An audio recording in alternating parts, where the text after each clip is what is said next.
Hi everybody, Bobby Ogilvy, Project Manager and Professional Coach. What is disruptive strategy? So it is a concept coined by Clay Christensen, who's a Harvard business school guy, and it's trying to deal with the nature of disruption, how one product or service disrupts the need for another, and how that tends to work. And then I would say the main thing I'm going to explain here is the three types of disruptive strategy we see, which he calls empowering, sustaining, and efficiency disruptions. Okay, so what is the heart of disruptive innovation? It doesn't. So the disruptive product or service doesn't need to start very big in market share or even very profitable, but it needs to be very hard to fight against. So what could this mean? It could be that something is inordinately cheaper, and so as much as initially it might be seen as this, cheap low-end good, it is price-wise so hard to deal with that the other competition that we're dealing with have a hard time fighting against it. So even if it was gaining 1, 2, 3% per year, if it continues to do that, it's going to slowly drink everyone else's milkshake, right? It's going to get their piece of the marketing pie. It can be fundamentally different and better in some way. This will make more sense when we deal with the other three types, but it can be adding some new capacity to a large amount of people, which wasn't there before, which in some sense you could think of has to do with this notion of hidden markets or supplying to a bunch of people which weren't previously, offered this service. It could be qualitatively better as a product or service. We're not dealing so much with market size, but just it's a leap forward in what that product or service can do. And the other one would be the efficiency end of things. You can do a lot. You can do more with less. It has less to do with the final value delivered and more in terms of how efficiently, how cheaply or swiftly or whatever you can offer that, right? And that changes the economics of being able to supply that. Okay, so now we'll get into the three types and what we want. So there's empowering, sustaining, and efficiency. And ultimately we want empowering because it grows markets, and we don't want efficiency because it shrinks markets, even if we misunderstand that. So the three iconic examples in each of these would be something like television, or even I think the railway system would be an empowering innovation. The TVs as a sustaining innovation, and something like call centers as an efficiency innovation. And I'll go through why that's the case. Okay, so empowering innovations, they have two iconic qualities, and it's one, that it requires a big infrastructure overlay to be able to do this or roll this out, which itself is economically developing, right? So if you think about things like railway or telecom, or even producing radios or TVs, right? You need to produce a whole bunch of them just to get these out to people, right? There's this new infrastructure needs to be created, right?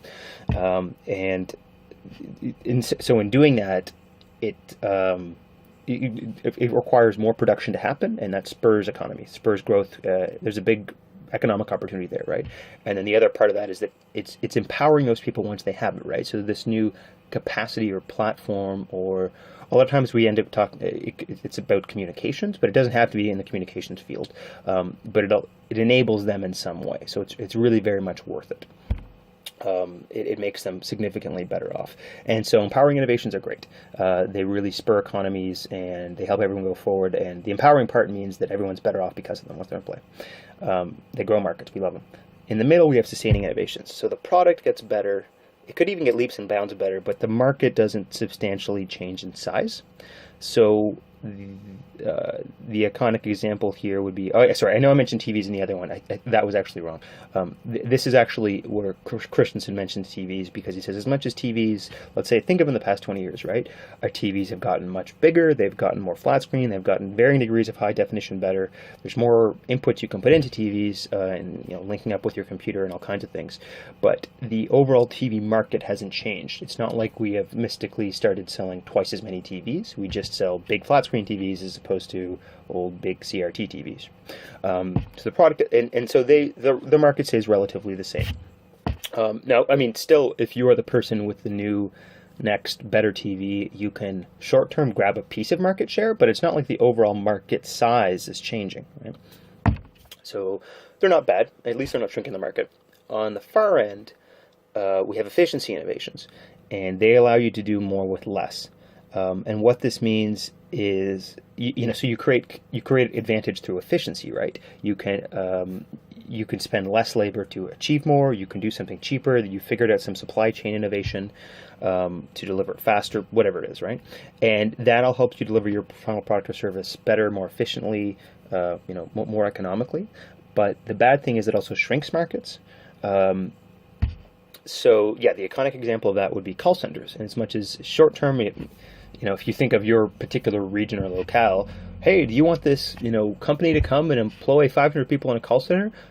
Sure, maybe 500 people 500 more jobs sounds good. Well, ultimately, because they're shrinking the economy, and even if it's not your economy, it's some economy. It's about shrinking something. It's doing more efficiently somewhere. They're part of really a decline, right? And when you look at the long-term effects of things like call centers, they're not good on the economy.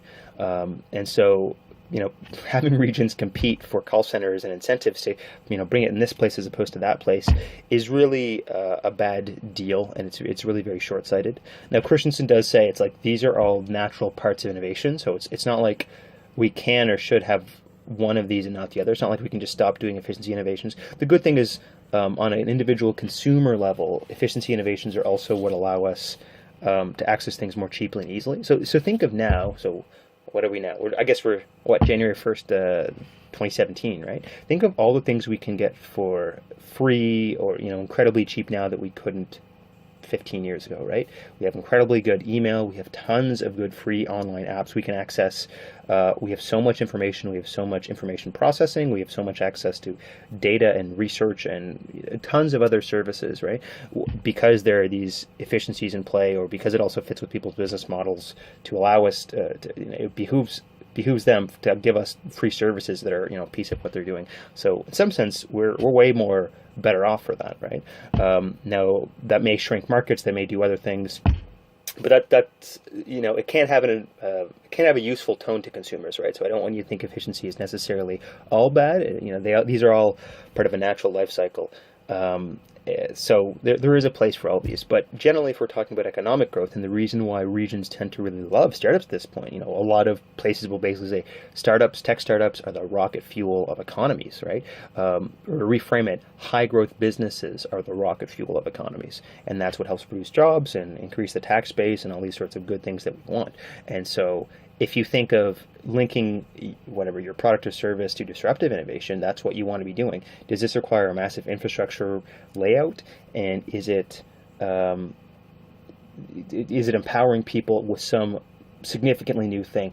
And again, this is kind of more of a capacity question as opposed to just how does your product or service help? There's something more fundamental about, I hate to say on a societal level, but on a kind of macro capacity level, what your product or service can do. And if you can do that, that's great. That's really how technology and society moves forward. So it's really quite useful.